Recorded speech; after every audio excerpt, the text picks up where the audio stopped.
Audio Jungle.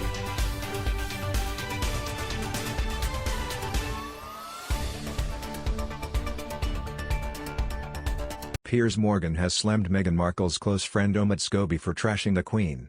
Omid's controversial book Finding Freedom, Meghan and Harry is a Sunday Times bestseller. But Piers found the writer's new epilogue hard to stomach, especially because he believed it took a cheap potshot at Her Royal Majesty, Queen Elizabeth. Outspoken broadcaster Piers was livid with Omid and branded him a lickspittle, a person who behaves unbefitting to those in power. While everyone should be free to express opinion on public figures, discrediting a person's mental health issues on TV reinforced a dangerous stigma and put others at risk, blasted Piers, who left his post as host of Good Morning Britain for his comments criticizing the Duchess of Sussex. "You just trashed the Queen in your garbage book without a care for the mental health of a 95-year-old woman grieving the loss of her husband." And Piers wasn't finished there as he continued to rip shreds out of the Sussex's official biographer after he questioned Ofcom's latest ruling that cleared him of any wrongdoing over his remarks. Omid questioned the verdict and stressed, while everyone should be free to express opinion on public figures, discrediting a person's mental health issues on TV reinforced a dangerous stigma and put others at risk. Media watchdog Ofcom confirmed that Piers was entitled to his opinions, and he duly hailed the result as a huge win for freedom of speech. And writing in his latest column for Mail Online, Piers stressed, "Ofcom's vindication of me is a resounding victory for freedom of speech and a resounding defeat for Princess Pinocchios who think we should all be compelled to believe every fork-tongued word they say. Now, do I get my GMB job back? This is a landmark ruling by Ofcom. They rejected every single complaint against me. Make no mistake, this is a watershed moment in the battle for free speech. If Ofcom had found against me, that would have signaled the end of every UK TV journalist's right to express any honestly held opinion on air lest it upset the likes of Meghan Markle."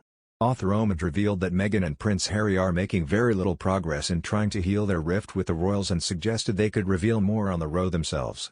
"When we speak to sources close to the couple and also sources close to the royal family, there is this feeling that very little progress is being made," Omid explained on Good Morning America. "Now I think that when and if we hear more of their journey towards healing these family relations and the issues that they've faced, it's going to be from them themselves." Gutless Harry and Meghan condemned whole royal family by not naming racist member.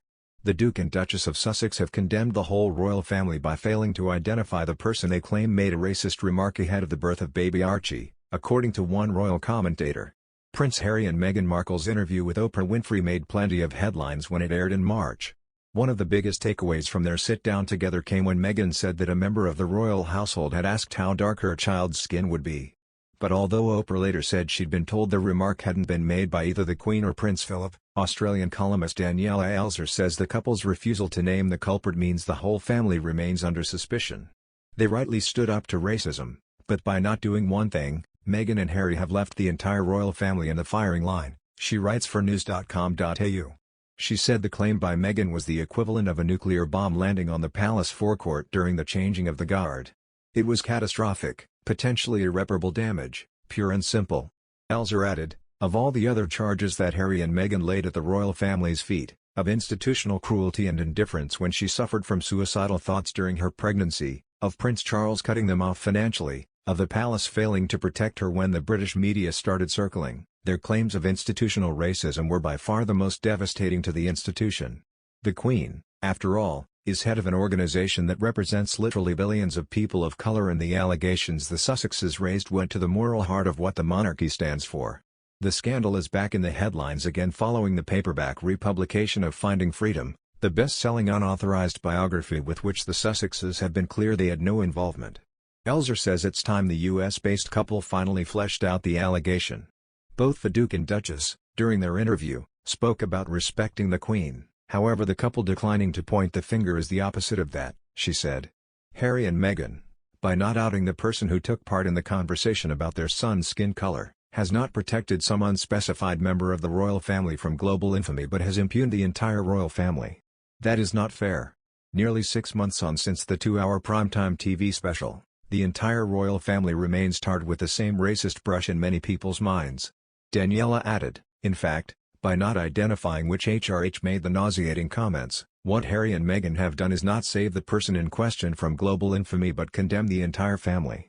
That's not trying to help someone save face, that's just being a bit gutless.